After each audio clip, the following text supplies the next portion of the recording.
안녕하세요. 오늘도 서연살롱을 찾아주셔서 감사합니다. 강서구에 살고 있는 40대 여성이에요. 저는 얼마 전에 둘째 아이를 출산했어요. 첫애 때도 진통시간이 길어 고생했는데 이번에는 노산에다 안 좋은 일까지 겪은 터라 난산으로 꽤 고생이 심했어요. 분만실에 누워 산통에 힘겨워하는 와중에도 제 머릿속에서 떠나지 않는 사람이 하나 있었어요. 피를 나눈 사이도 아닌데 친모보다 더 애틋한 네 번째 엄마였죠. 네 번째 엄마는 고집도 세고 모든 걸 당신 뜻대로 해야 직성이 풀리는 성격을 가지고 계세요. 게다가 면전에서 대놓고 서슴없이 제 흉도 보는 분이시죠. 따지고 보면 최악의 엄마지만 그런데도 저는 이런 엄마가 좋아요. 거기에는 그럴 만한 이유가 있거든요. 바로 그 얘기를 해보려고 이렇게 사연을 보내게 되었어요. 남들은 하나뿐인 엄마가 넷이나 있을 정도로 제 인생은 순탄치 않았어요. 친구가 많다는 건 친구가 없는 것과 같다는 말처럼 엄마가 많다는 건 정작 제가 기댈 엄마가 없다는 것과도 같았죠. 그래도 초등학교 5학년 때까지는 남들처럼 평범한 가정에서 자랐어요. 아빠, 엄마, 그리고 여동생과 저를 길러주신 외할머니와 함께 우순도순 살았으니까요. 아빠는 동네에서 빵집을 하셨는데 따로 직원을 두지 않고 엄마가 제빵사인 아빠를 도와 보조일도 하고 카운터도 맡고 계셨죠. 부모님이 가게에 매달려 있어야 해서 저와 여동생은 외할머니 손에 자랐어요. 외할머니는 사위집에 얹혀 산다는 생각 때문에 그러셨는지 늘 저희 아빠 눈치를 보곤 하셨어요. 정작 아빠는 아무렇지 않았는데 말이죠. 거기다 저희 아빠가 주사가 심해서 술만 드셨다 하면 온 집안을 쑥대밭으로 만드는 바람에 더더욱 사위를 어려워하셨는지도 모르겠네요. 아빠가 술 마시고 늦게 귀가하는 날이면 외할머니는 저와 여동생을 일찌감치 재우셨어요. 손녀딸들한테만큼은 험한 꼴을 보이고 싶지 않으셨던 거죠. 어릴 땐 잠도 안 오는데 자꾸 자라고 닥달하는 외할머니가 야속했어요. 하지만 머리가 크고 보니 그 마음이 이해가 가더라고요. 그래서 안 자겠다고 칭얼대는 여동생을 다독이며 잠을 청하곤 했죠. 네 아빠는 술만 아니면 버릴 게 없는 사람인데 그놈의 술이 웬 수지. 외할머니는 종종 그런 말을 하셨어요. 사위의 주사에 진저리가 처지면서도 가족 건사하느라 쉬는 날도 없이 죽어라 일만 하는 아빠가 안쓰러우셨던 거죠. 거기다 장모까지 품어준 고마움도 한몫했을 테고요. 그래서 외할머니의 그런 푸념이 마냥 듣기 싫지만은 않았어요. 사위에 대한 사랑이 담긴 푸념이니까요. 하지만 나날이 심해지는 아빠의 주사에 결국 외할머니 마음도 돌아서고 말았죠. 생각해보면 오래 참으신 거예요. 저 같으면 진작 돌아섰을 테니까요. 그날은 단축 수업을 해서 평소보다 일찍 수업이 끝난 날이었어요. 4교시까지만 하는 바람에 점심도 못 먹었던 터라 대문을 들어서면서 할머니, 나 떡볶이 해줘! 소리부터 질렀죠. 그런데 그런 저를 보고는 엄마랑 외할머니가 화들짝 놀라지 뭐예요. 네가 어떻게 벌써 집에 오니? 엄마는 말까지 더듬더라고요. 오늘 학교에서 단축 수업했어. 근데 이 시간에 엄마가 왜 집에 있어? 평소 같으면 가게에 있어야 할 엄마가 집에 와 있는 게 이상했어요. 게다가 저를 보고 놀라는 것도 이상했죠. 외할머니는 방에서 진보다리를 들고 나오시다가 저를 보시고는 그 자리에 멈춰 서셨죠. 할머니, 그게 뭐야? 우리 이사가? 딱 봐도 옷보따리 같았어요. 도대체 무슨 상황인지 알 수는 없었지만 엄마와 외할머니의 모습은 분명 평소와 달리 이상했어요. 두 분이 제 눈치를 살피며 난감해하는 모습이 보였거든요. 그때였죠. 옷 입기 싫다고 떼를 쓰며 울고 있던 여동생이 저한테 또르륵 달려와 그러더라고요. 언니, 우리 이제 아빠랑 안 살아. 그러니까 언니도 빨리 짐 챙겨. 그게 무슨 소리야? 엄마, 왜 아빠랑 안 살아? 그러자 엄마가 달려와 여동생 손을 끌고 가며 차갑게 말했어요. 넌 신경 쓸 거 없어. 어차피 넌 안 데려갈 거니까. 소영이 이놈의 기집애, 빨리 옷 안 입어? 엄마는 괜히 동생한테 화를 냈어요. 왜? 왜 나는 안 데려가는데 소영이는 데려가면서 왜 나만 안 데려가냐고. 서운한 마음에 저는 바락바락 대들며 소리쳤죠. 하지만 엄마는 더 이상 아무 말도 하지 않더군요. 보다 못한 외할머니가 제게 다가와 그러시더라고요. 아빠 혼자 두고 갈 순 없잖아. 넌 첫째니까 아빠 곁에 있어야지. 아니, 이게 말이 되는 소리예요? 첫째니까 아빠랑 살아야 한다니요. 참을 수가 없더라고요. 그래서 저도 방으로 달려가 제 짐을 챙기기 시작했어요. 제 발로 따라 나가면 그만이니까요. 강선영, 너 지금 뭐 하는 짓이야? 제가 짐을 싸들고 마루로 나오자 엄마가 버럭 소리를 질렀어요. 그 눈빛은 지금까지 제가 보았던 엄마의 눈빛이 아니었죠. 안 데려가면 내가 쫓아갈 거야. 엄마도 아빠 싫다고 나가는 마당에 왜 내가 아빠 옆에 있어야 돼? 싫어. 툭하면 술 먹고 살림 부수고 욕하는 아빠 나도 싫어. 그러자 엄마가 제 짐을 잡아채서 방으로 던지며 그러더군요. 넌 내 딸도 아닌데 왜 내가 데려가? 몰랐어? 너 내 딸 아니야. 나랑은 피 한 방울 안 섞였다고. 그러니까 쓸데없는 짓 하지 말고 네 아빠 옆에서 살아. 난 이제 네 아빠도 너도 다 꼴보기 싫으니까. 순간 망치로 머리를 얻어맞은 것 같았어요. 내 엄마가 아니라니. 내가 기억하는 한 엄마는 처음부터 내 엄마였는데 피 한 방울 안 섞인 남남이라니. 도저히 믿을 수가 없었어요. 그런데 엄마랑 외할머니 표정을 보니 거짓말이 아닌 것 같더라고요. 엄마, 그게 무슨 소리야? 엄마가 왜 내 엄마가 아니야? 나 태어나서부터 지금까지 엄마랑 외할머니가 나 키웠잖아. 그런데 왜 엄마가 아니래? 저는 엉엉 울면서 엄마한테 매달렸어요. 하지만 이미 정을 떼기로 작정한 엄마는 기어이 제 손을 뜯어내며 모진 소리를 해댔죠. 네 친엄마는 네 돌진하고 집 나갔어. 네가 기억을 못해서 그런가 본데 난 너 2살 때 네 아빠랑 살림 합쳤고 길게 말해봐야 입만 아프니까 궁금하면 네 아빠한테 가서 물어봐. 짐 싸기 바쁘니까 걸리적거리지 말고 저리 꺼져. 엄마가 밀치는 바람에 저는 휘청거리며 마당에 엎어졌어요. 그 바람에 무릎이 까졌지만 찢어진 상처보다 마음이 더 아팠죠. 외할머니는 애써 제 시선을 외면하며 묵묵히 짐을 싸셨어요.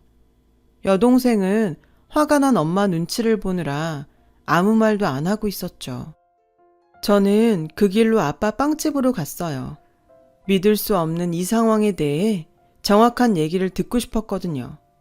아빠는 이런 상황을 모르는지 평소처럼 빵 공장에서 반죽을 하고 계셨죠. 아빠, 내 엄마 누구야? 정말 나 버리고 집 나간 거 맞아? 지금 엄마가 내 엄마 아닌 거 맞냐고! 아빠는 반죽을 하던 손을 멈췄어요. 그리곤 낮은 한숨을 쉬더니 다시 아무 일 없다는 듯 반죽을 하셨죠. 다 알면서 뭐하러 물어? 아빠 이래야 하니까 저리 가. 그럼 나 이제 아빠랑 둘이 살아야 돼? 엄마랑 외할머니가 소영이 데리고 집 나간다는데 나랑 아빠만 둘이 살게 되는 거냐고. 너도 나가고 싶으면 마음대로 해. 나도 나 싫다는 딸년이랑 같이 살기 싫으니까. 아빠의 그 말에 저는 주저앉아 울었어요.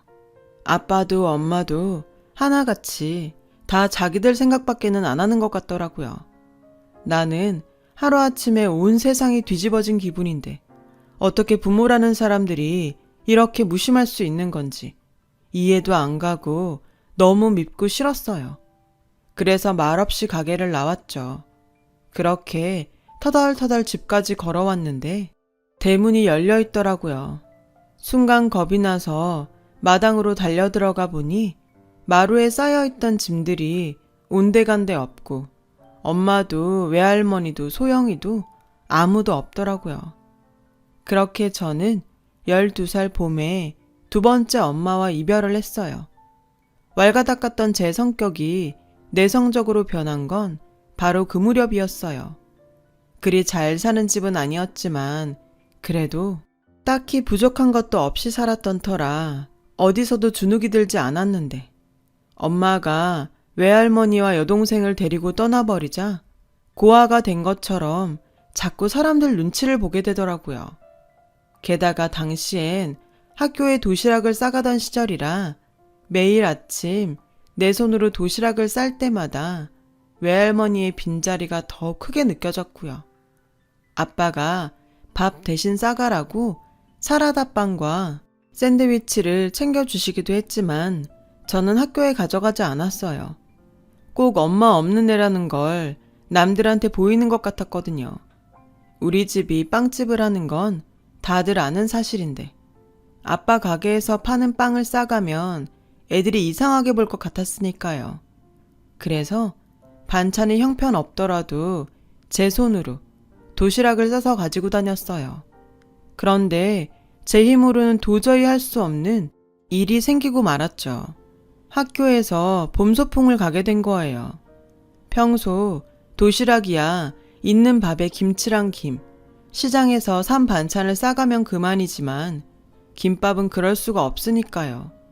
요즘 같은 때야 24시간 하는 김밥집도 많고 안 되면 편의점에서 김밥을 싸가면 되지만 그때는 아침 일찍 문을 여는 김밥집도 없었거든요. 분식집도 10시가 넘어야 열었으니까요. 그래서 혼자 고민을 하다가 봄소풍 전날 아빠한테 김밥 얘기를 했어요. 소시지빵도 잘 만드는 아빠니까 김밥 정도는 싸줄 수 있을 것 같았거든요. 소풍에 꼭 김밥 싸가란 법 있어? 아침에 가게로 와서 사라다빵이랑 샌드위치 가져가. 내가 나 먹을 도시락 때문에 그래? 부반장이라서 선생님 도시락도 싸가야 된단 말이야. 선생님한테 어떻게 가게에서 파는 빵을 도시락으로 드려? 니네 선생님은 손이 없냐 발이 없냐? 왜 자기가 먹을 도시락을 학생 보고 싸우래? 빵 먹기 싫으면 먹지 말라 그래. 아빠는 소리를 지르고는 방으로 들어가 버렸어요. 나는 속이 타들어가는데 이번에도 아빠는 천하태평이었죠. 할 수 없이 저는 슈퍼 아줌마한테 물어서 김밥 재료를 사왔어요. 아줌마가 가르쳐준 대로 지단도 붙이고 시금치도 삶았죠. 외할머니가 만들어주시던 김밥처럼 예쁘지는 않아도 대충 흉내는 낼 수 있을 것 같았거든요. 그런데 아무리 노력을 해도 김밥이 말리지 않는 거예요. 속재료는 다 삐져나오고 김은 툭 하면 찢어졌죠. 결국 다음날 아침까지도 저는 김밥을 제대로 만들지 못했어요. 옆구리도 터지고 찢어진 봉투처럼 입을 쩍 벌린 못난이 김밥뿐이었죠. 게다가 간신히 마른 김밥은 칼로 써는 와중에 엉망진창이 돼서 도저히 가져갈 수 없겠더라고요. 부엌이 엉망이 되도록 변변한 김밥 한 줄 만들어내지 못하자 결국 울음이 터지고 말았어요. 담임선생님 도시락만 아니면 아프다고 핑계대고 안 가면 그만인데 그러지도 못하는 처지가 정말 답답하더라고요. 하는 수 없이 결국엔 아빠 가게에 들러 사라다빵이랑 샌드위치를 챙겨갔어요. 즐거운 소풍날인데도 저는 하나도 신이 나지 않았죠. 점심시간이 다가올수록 막막하고 걱정이 돼서 그냥 이대로 쓰러져서 병원에 실려갔으면 좋겠다 생각했어요. 하지만 쓸데없이 튼튼한 체력은 제 바램을 들어주지 않았죠. 그리고 드디어 점심시간이 됐어요. 각 반 선생님은 반장과 부반장을 불러 준비해온 도시락을 가져오라고 하셨죠. 몇몇 임원 엄마들은 소풍 장소까지 따라와 바리바리 싸운 도시락을 선생님들이 모여있는 돗자리 위에 펼쳤어요. 선생님들은 누구네 엄마 솜씨가 제일 좋을지 기대가 된다며 웃고 계셨죠. 그때였어요. 저랑 같은 반 남자 부반장인 민수 엄마가 찬압을 꺼내놓으셨죠. 뚜껑을 열자 층층이 담긴 먹음직스런 음식들이 하나 둘 드러났어요. 총 3층으로 이루어진 사각 찬압에는 단순한 김밥이 아닌 새우튀김부터 전복조림, LA 갈비와 빨간 게장까지 평소에 먹기 힘든 음식들로 가득했죠. 게다가 후식으로 난생 처음 보는 열대 과일까지 싸우셨더라고요. 그걸 보자 검은 봉지에 담아간 사라다 빵과 샌드위치가 너무 초라하게 느껴졌어요. 그래서 봉지를 등 뒤에 감춘 채 머뭇거리고 있는데 민수 엄마가 그런 저를 보시고는 봉지 속을 들여다보시더라고요. 그리곤 저를 지그시 바라보시더니 안 그래도 후식으로 샌드위치를 만들어 올까 했는데 선영이가 어떻게 알고 챙겨왔구나. 사라다 빵도 있네. 아줌마가 이거 정말 좋아하는데 잘 됐다. 그리고는 제가 가져온 빵을 꺼내서 찬압 뚜껑에 예쁘게 놓아주셨어요. 민수 엄마 덕분에 초라했던 빵이 마치 고급 호텔에서나 볼 법한 음식처럼 포장이 되었죠. 선영아, 점심 아줌마랑 같이 먹자. 아줌마가 사라다 빵이 먹고 싶거든. 대신 선영이는 아줌마가 싸운 도시락을 먹으면 어떨까? 우리 바꿔 먹자. 응? 저는 말없이 고개를 끄덕였어요. 그렇게 저는 그날 민수랑 민수 엄마와 함께 점심을 먹었어요. 바삭한 새우튀김도 쫄깃쫄깃한 전복조림도 하나같이 다 맛있었죠. 민수 엄마를 보면서 나도 이런 엄마가 있으면 얼마나 좋을까 생각했어요. 시간은 흘러 저는 초등학교를 졸업했고 여중을 거쳐 여고를 졸업한 뒤 바로 취직을 했어요. 프랜차이즈 빵집에 밀려 아빠가 하는 빵집은 점점 어려워져서 우리 집 형편이 많이 어려워졌거든요. 대학은 애초에 꿈도 안 꿨고 어디든 취직해서 빨리 돈 벌 생각밖에 없었죠. 차라리 실업계 고등학교에 갔더라면 자격증이라도 따서 회사에 취직을 했겠지만 인문계 출신으로 성적도 그만했던 저는 회사 취직은 꿈도 못 꿨어요. 그래서 기술 없이 취직할 수 있는 화장품 가게 판매직으로 들어갔죠. 하루 종일 서서 손님을 응대하고 아침 저녁으로는 재고 파악에 상품 진열까지 해야 했어요. 그렇게 일하고 받는 월급은 정말 쥐꼬리 같았죠. 그 돈으로 전기세며 도시가스비, 통신비에 생활비까지 쪼개서 쓰려니 정작 제가 쓸 돈은 없었어요. 아빠는 장사가 안 되니 전보다 자주 술을 드셨어요. 술을 드신 날이면 여전히 살림을 부수고 자신을 버리고 떠난 아내들 욕을 하셨죠. 어릴 땐 이런 아빠가 미웠는데 저도 철이 들고 보니 아빠가 안쓰러웠어요. 가게 장사라도 잘 되면 아빠도 정신 차리고 술을 줄일 텐데 하는 생각이 들더라고요. 그러다 하루는 TV를 보는데 일본에서 유명한 빵집 얘기가 나오더라고요. 그 집은 100년 정통의 빵집인데 만드는 빵이라고는 식빵 한 가지가 다였죠. 그런데도 만들기가 무섭게 빵이 팔려나가지 뭐예요. 성공의 비결을 묻는 리포터의 질문에 빵집 사장은 단일 메뉴로 집중 공략한 게 성공 포인트라고 하더군요. 식빵은 식빵 자체로도 먹을 수 있고 잼을 바르던 샌드위치를 만들던 다양한 방법으로 먹을 수 있어서 수요자가 꾸준하다고 하면서요. 순간 이거다 싶었어요. 그래서 아빠한테 그 얘기를 했죠. 아빠, 요즘 같은 때 누가 동네 빵집에서 빵을 사 먹어? 프랜차이즈 빵집 가면 예쁘고 맛있는 빵이 다양하게 있는데 근데 식빵은 다르잖아. 특별한 맛이 있는 것도 아니니까. 슈퍼에서도 사 먹고 가까운 동네 빵집에서도 사 먹잖아. 그러니까 재료비 들여가며 여러 가지 만들 거 없이 식빵만 만들어 팔면 어때? 일본에 그런 빵집이 있는데 잘 된대. 아침에 토스트를 해 먹거나 그냥 잼 발라 먹을 때도 식빵은 필요하잖아. 그러니까 꾸준히 나갈 거라고. 처음엔 들은 척도 안 하던 아빠는 매출 장부를 보시고는 흔들리셨어요. 다른 빵은 매출이 들쭉날쭉인데 식빵은 그래도 꾸준히 나갔거든요. 그래서 우유 식빵, 버터 식빵, 잡곡 식빵 딱 3가지 메뉴로 통으로 된 식빵과 썰은 식빵 2가지 형태로 팔기로 했어요. 처음에는 딱히 매상이 늘진 않았지만 그래도 재료비가 줄어든 덕에 전보다 나쁘지는 않았죠. 그러다 조금씩 입소문이 나면서 프랜차이즈 빵집을 다니던 손님들이 하나 둘 돌아오기 시작했어요. 그렇게 1년이 지나자 다른 동네에서도 손님들이 찾아오기 시작했죠. 매출이 늘기 시작하자 아빠는 술을 끊었고 저는 화장품 가게 일을 그만두고 아빠 가게에서 일을 하게 되었어요. 저는 일을 시작하면서 가게 인테리어를 새로 바꿨어요. 군더더기 없이 깔끔하게 화이트 벽에 우드 선반으로 식빵이랑 통일감 있게요. 간판은 하얀 바탕에 빨간색 정자체로 빵이라고 단순하게 넣었고요.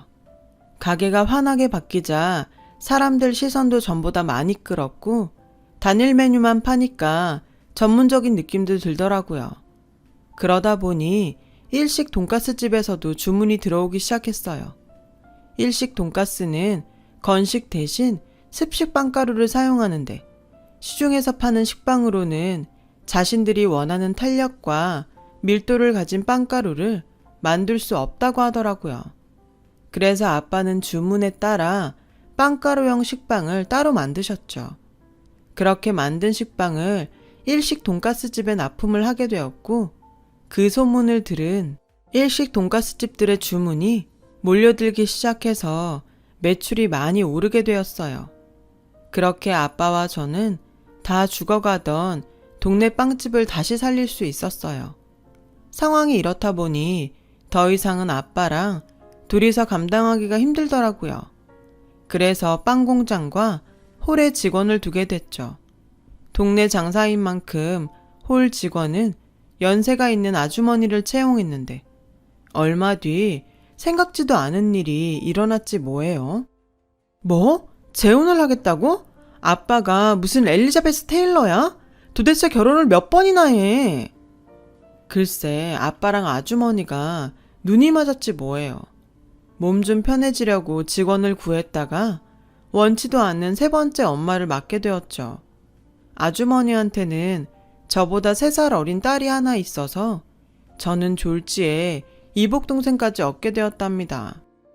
그 무렵 저는 우연히 저희 가게를 찾은 초등학교 동창의 권유로 졸업하고 처음으로 초등학교 동창회에 나가게 되었어요.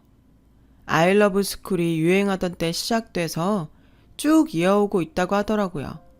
사는데 바빠서 동창들 찾는 건 생각도 못했던 저는 그렇게 나간 동창회에서 5학년 때 같은 반 부반장이었던 민수를 만나게 되었고 연인관계로 발전했어요. 5년 정도 연애를 한 우리는 30 무렵 결혼을 하기로 했어요. 민수는 연애하는 동안 자주 저희 가게에 찾아왔던 터라 저희 집에서는 일찌감치 우리 결혼을 기정사실화하고 있었죠. 문제는 시댁 부모님이었어요. 민수는 서울 소재의 4년제 대학을 나와 대기업을 다니고 있었지만 저는 고졸에 아빠 빵집에서 일하는 처지였으니까요. 게다가 아빠는 3번째 부인이랑 살고 있었으니 눈앞이 캄캄하더라고요. 그래도 일단 부딪혀 보자는 심정으로 시댁에 찾아갔어요. 어린 시절 소풍날 만났던 마음씨 고운 아주머니라면 이런 나라도 받아주지 않을까 하는 기대를 살짝 하면서요. 그런데 시댁에 들어서는 순간 그 기대는 산산이 부서지고 말았어요. 제가 알던 그 아주머니가 아니더라고요. 제가 사람을 잘못 봤던 건지, 아니면 선생님들 앞이라서 가면을 쓰셨던 건지 모르겠지만 그때와는 완전 딴판이었죠. 예, 니네 아버지는 능력도 좋으시다? 어떻게 그 연세에 세 번째 부인을 들일 생각을 다 하시니? 혹시 너도 너희 아버지 닮은 건 아니지? 인사하러 온 사람 면전에 대놓고 이러시더라고요. 그런데 이게 다가 아니었어요. 너 공부 안 했구나. 어떻게 전문대도 못 갔니? 형편이 어쩌고 그런 핑계 대지 마. 네가 공부를 잘했으면 집에 돈이 없어도 장학금 받고 대학 갈 수도 있었어. 네가 공부 안 하고 놀아서 그런 거지 뭐. 제가 고졸이라는 말에 바로 이렇게 응수하시더라고요. 인사를 드리고 나오면서 이 결혼은 불가능하겠다는 생각을 했어요. 그런데 의외의 상황이 펼쳐진 거예요. 정작 제 앞에서 인자하게 웃으시던 시아버지는 결혼을 반대하고 나섰는데 말끝마다 사람을 깔고 뭉개던 어머님은 오히려 니들이 좋으면 하라고 쿨하게 허락을 해주신 거예요. 어머님의 허락 덕분에 저희는 의외로 쉽게 결혼을 할 수 있었어요. 저희 시댁 남자들이 모두 어머님 말에 꾸벅이거든요. 좋게 말하면 어머님 파워가 센 거고, 나쁘게 말하면 어머님이 고집불통의 독불장군이란 얘기였죠. 결혼을 하고도 저는 아빠 가게 일을 계속했어요. 새엄마는 그런 제가 못마땅한 눈치였죠. 하지만 그건 저 역시 마찬가지였어요. 재혼 전에는 가게 일도 잘하시더니 사장 부인이 되고부터는 일은 뒷전이고 돈 만지는 일만 하려 들더라고요. 아빠는 세 번째 부인한테까지 버림을 받을까봐 이전 엄마들한테 했던 것과는 달리 근면성실한 남편 노릇을 하셨죠. 그런 모습을 보니 한편으로는 그동안 아빠가 많이 외로우셨던 모양이란 생각이 들었어요. 그래서 새엄마가 마음에 들지는 않지만 아빠를 위해서 참고 받아들이기로 했죠. 결혼하고 3년이 지나고 첫 애가 생기면서 저는 아빠 가게 일을 그만뒀어요. 사실 돈 때문에 일한 건 아니었기에 죽이 되든 밥이 되든 아빠랑 새엄마가 알아서 하시라고 마음도 손도 다 뗐죠.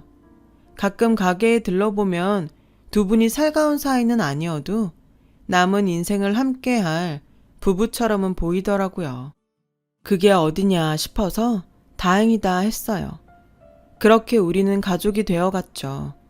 그런데 시부모님과는 시간이 지나도 가족이 되긴 힘들 것 같더라고요. 특히 시어머님과는 사사건건 부딪히는 게 많아서 스트레스가 심했거든요. 대부분의 문제는 어머님의 독단과 똥꼬집 때문이었어요. 예, 너 민수 앞으로 보험 뭐뭐 들었니? 실비 뭐 만들었지? 내가 아는 보험 설계사가 내일 너한테 전화할 거야. 그 사람한테 하나 들어라. 툭하면 어머님 마음대로 보험을 들게 하고 남편도 안 좋아하는 반찬이며 식재료들을 퀵으로 보내곤 하셨죠. 그럼 저는 그걸 처리하느라 몇 날 며칠을 똑같은 반찬을 먹어야 했고요. 제가 말씀드리기 뭐해서 남편을 시켜 제발 음식 좀 보내지 마시라고 해도 아니야, 이게 얼마나 맛있는데 민수는 손발이 차서 필히 이걸 먹어야 돼. 버리지 말고 싹 먹어 치워. 내가 가서 확인할 거야. 이런 식이에요. 당신 아들이 안 먹어서 매번 제가 먹는다는 걸 아시면서도 이러시니 정말 미치겠다니까요. 시댁에서 밥을 먹을 때도 그래요. 밥이 많다고 조금만 달라고 말씀드리면 아니야, 안 많아. 사람이 이 정도는 먹어야지. 밥 양도 어머님 마음대로예요. 심지어 제 속옷도 어머님 취향대로 사서 보내신다니까요. 홈쇼핑 보다가 내 거 사면서 네 것도 하나 샀다. 이게 바탕이 아주 좋은 거야. 색상도 화사하니 얼마나 좋니?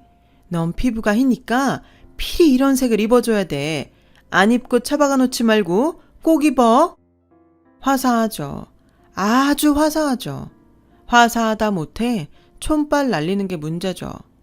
결혼하고부터 먹는 것부터 입는 것까지 모두 어머님 뜻에 따라 살고 있어요. 이 정도는 그래도 참을만 했어요. 그런데 얼마 전 도저히 참을 수 없는 일이 벌어진 거예요. 마흔에 생각지도 않은 둘째를 갖게 된 저는 노산이라 임신 초기에 엄청 예민한 상태였어요. 그래서 외출도 않고 주로 집에서 시간을 보내고 있었죠. 그러던 어느 날이었어요. 경찰서에서 전화가 왔더라고요. 네? 제 친모를 찾았다고요? 성인이 되고 친모를 찾으려고 경찰에 유전자 등록을 해두었는데 다행히도 친모를 찾았다는 연락이 온 거죠.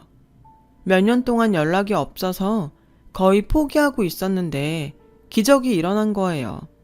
연락을 받고 40년 만에 저는 친모를 만나러 나갔어요. 남편은 임신 초기라 잘못될까봐 같이 가겠다고 하는 걸 뿌리치고 혼자 엄마를 만나러 나갔죠. 약속 장소에 나가보니 너무도 초췌한 모습으로 나와 계시더라고요. 그 모습만으로도 그동안 얼마나 힘들게 사셨는지 단번에 알겠더라고요. 엄마는 저를 보자마자 끌어안고 대성통곡을 하셨어요. 아빠 술주정에 지쳐서 저를 데리고 도망을 치려다 아빠한테 잡혀서 저는 뺏기고 당신 몸만 겨우 빠져나왔다며 미안하다고 하셨죠. 제가 눈에 밟혀서 주변을 서성이며 사셨는데 목구멍이 포도청이라 돈 벌러 지방으로 내려간 사이 아빠랑 제가 이사를 가서 이후 소식도 못 듣고 사셨다더군요. 네 아빠만 아니었으면 내가 널 품고 살았을 텐데 엄마 없이 크느라 얼마나 힘들었니? 다 내가 죄인이다. 내가 그냥 참고 살았어야 했는데. 한스러운 삶을 곱씹으며 제게 사과하는 엄마를 보니 그동안 나를 찾지 않는다고 원망했던 마음이 싹 녹아버렸어요. 엄마, 나 엄마 원망 안 해. 지금이라도 날 찾아와줬잖아. 근데 몰골이 이게 뭐야? 혹시 어디 아픈 거 아니야? 아무래도 병색이 짙어 보이는 게 걱정이 되더라고요. 자식 버리고 산 년이 몸 건강에 온전히 살면 그게 더 죄지. 엄만 괜찮아. 너 보니까 아픈 것도 싹 낫는 것 같다. 알고 보니 무리하게 일을 하고 사신 탓에 간이 많이 안 좋아지셨다고 하더라고요. 현재 홀로 단칸방에서 살고 계신다길래 그 길로 엄마를 저희 집으로 모셔왔어요. 긴 세월 동안 재혼도 안 하고 혼자 사셨다는 말에 가슴이 아프더라고요. 그런데도 아빠는 세 번째 부인까지 맞아 살고 있으니 괜히 미워지더라고요. 저희 집에 들어와 살게 된 엄마는 그동안 못한 엄마 노릇을 하려고 하셨는지 아픈 몸을 이끌고 제게 먹일 음식을 이것저것 해주셨어요. 하지만 임신 초기라 입덧이 심해서 죄송하게도 잘 먹지 못했죠. 엄마, 정말 미안해. 둘째를 가진 지 얼마 안 돼서 요즘 입덧이 심하거든. 입덧 좀 가라앉으면 그때 많이 먹을게. 제가 임신을 했다고 하자 왠지 엄마 표정이 어두워진 것 같았어요. 하지만 이유는 묻지 않았어요. 제 친엄마긴 하지만 떨어져 지낸 세월이 길어서 아직은 허물없이 지내는 게 쉽지 않은 탓이었죠. 그렇게 2주 정도 지났을까요? 제가 산부인과에 정기검진을 받으러 간 사이 시어머님이 저희 집에 오신 거예요. 친정엄마한테 전화를 받고 바로 달려와 막 현관에 들어섰는데 글쎄 기가 막힌 상황이 펼쳐져 있지 뭐예요. 여기가 어디라고 찾아와? 당장 이 집에서 나가. 자식 버리고 나갈 땐 언제고? 이제 와서야 낯짝 두껍게 어떻게 여길 찾아와? 당신이 그러고도 인간이야? 내 눈에 흙이 들어가기 전까지는 당신 같은 인간 절대 안 받아줘. 나가! 당장 내 자식 집에서 나가라고! 글쎄 어머님이 저희 엄마 옷가지를 집어 던지며 이러고 있지 뭐예요. 그 광경에 눈이 뒤집힌 저는 달려들어 시어머니를 밀쳤어요. 어머님, 미쳤어요? 당신이 뭔데 내 엄마한테 이래요. 딸인 내가 괜찮다는데 왜 어머님이 나서서 이래라 저래라 하냐고요. 나갈 거면 당신이나 나가세요. 한 번만 더 우리 엄마 괴롭히면 저 다신 어머님 안 봐요. 아셨어요? 제가 손을 부들부들 떨며 소리를 치자 어머님은 놀란 눈치였어요.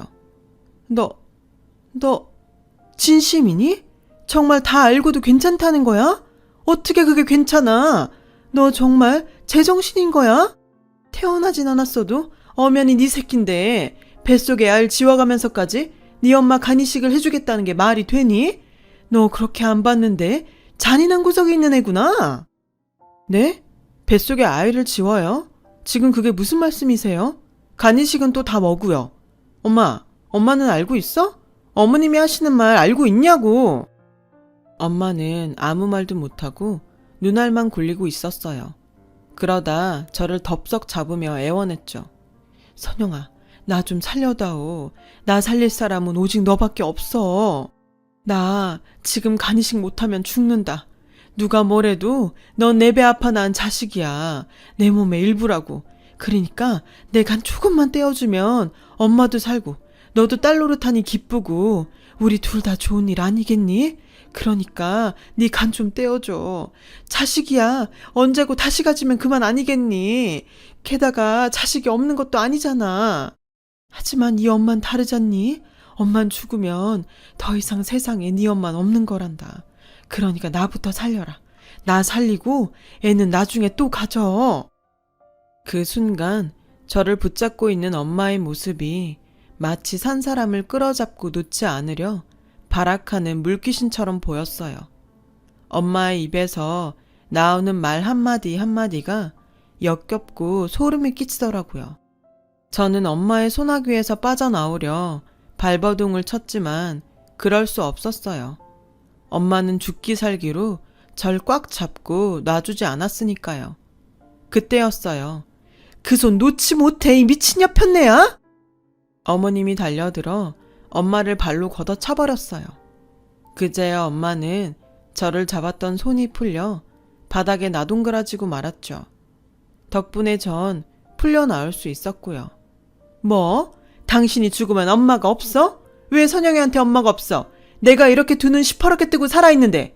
얘 이제 당신 딸 아니야. 선영이 내 딸이라고. 남자한테 빠져 자식 내팽개치고 나갈 땐 언제고. 다 죽게 되니? 간 떼어달라고 와선 엄마라고? 천지간에 그런 엄마가 어딨어? 당신은 엄마도 아니야. 엄마라면 딸한테 자식 지우고 자기한테 간 달란 소리 못하지. 그건 개만도 못한 짐승 같은 것들이 날 짓이니까 나가. 당장 내 집에서 나가. 어머님은 시뻘건 눈으로 악을 쓰며 엄마를 집에서 쫓아냈어요. 저는 그 충격으로 자리에 털썩 주저앉아 있었고요. 엄마는 시어머님 손에 떠밀려 집 밖으로 쫓겨나면서도 끝까지 포기하지 않고 저를 부르며 간을 달라고 소리치더군요. 그 목소리가 너무 잔인해서 온몸에 소름이 끼칠 정도였어요. 어머님은 멍하게 넋을 놓고 앉아있는 제게 와서 덥석 끌어안았어요. 선영아, 울어라. 차라리 울어. 속으로 삭히지 말고 뱉어내. 차라리 울어라, 이 불쌍한 거사. 어머님은 저 대신 당신이 서럽게 울기 시작했어요. 어머님의 울음소리에 제 가슴에 맺혀있던 무언가가 들썩이더니 목구멍을 틀어 막고 있던 게 뚫리면서 그제야 울음이 터져 나왔죠. 한 번 터진 울음은 쉽게 그치지 않았어요. 어걱 소리를 내며 어머님을 끌어안고 한참을 서럽게 울었어요. 온몸의 기운이 쫙 빠질 정도로요. 그날 어머님은 제가 잠든 사이에도 제 머리맡을 지키며 돌봐주셨어요. 그리곤 잠든 아기 자장가 불러주는 목소리로 제게 그러셨죠. 선영아, 너 이제 내 딸 하자. 우리 엄마랑 딸로 평생 살자. 나도 엄마 없이 자라 네 마음 누구보다 잘 안다. 검은 봉지에 사라다 빵 들고 소풍 왔던 널 보고 가슴이 무너지던 그날부터 우리는 모녀가 될 운명이었는지 몰라. 만날 사람들을 만난다고 이렇게 다시 만나 가족이 된 것도 인연 아니니? 그러니까 서러워 말고 기죽지도 말고 나랑 모녀지간으로 살자. 그날 밤 저는 꿈결처럼 들리는 어머님 목소리를 들으며 잠들 수 있었어요. 사건의 내막을 알게 된 건 그 후로 며칠 뒤였어요. 40년 만에 갑자기 나타난 친모가 의심스러웠던 어머님은 사람을 붙여 엄마 뒷조사를 하셨고 그 과정에서 엄마가 주변에 딸 간으로 이식수술 받을 거라고 했다는 걸 알게 되셨대요. 40년 동안 혼자 살았다는 말도 다 거짓이었죠. 눈 맞아 집 나갔던 남자와 결혼해 살다가 10여 년 전쯤 사별했다더라고요. 둘 사이엔 아들도 하나 있고요. 아들이 간이식을 안 해주겠다고 하자 그제야 저를 찾아 나섰던 거죠. 애초에 저에 대한 그리움도 없이 그저 자신이 살려고 간을 구하러 온 거였어요. 그 얘기를 듣고 나니 일말의 동정도 없이 끊어낼 수 있겠더라고요. 친모에 대한 아쉬움은 없어요. 저에게는 이제 저를 낳아준 친모보다 더 진한 모정을 나눈 네 번째 엄마가 생겼으니까요. 여전히 고집불통의 아나무인인 엄마지만 세상 누구보다 저를 사랑하는 진짜 내 엄마니까요. 앞으로도 어머님과 저는 툭하면 싸우고 티격태격 할 테지만 그래도 오래도록 이렇게 살고 싶네요. 덕분에 우리 집 남자들은 시끄러운 모녀 덕분에 앞으로도 기죽은 채 살아야 하겠지만요. 제 인생 진짜 엄마 정말 고맙고 사랑합니다. 지금까지 긴 사연 들어주셔서 감사드려요. 여러분, 사연 댓글에 응원과 현명한 조언 부탁드려요. 좋아요와 구독은 저에게 큰 힘이 됩니다. 오늘도 좋은 일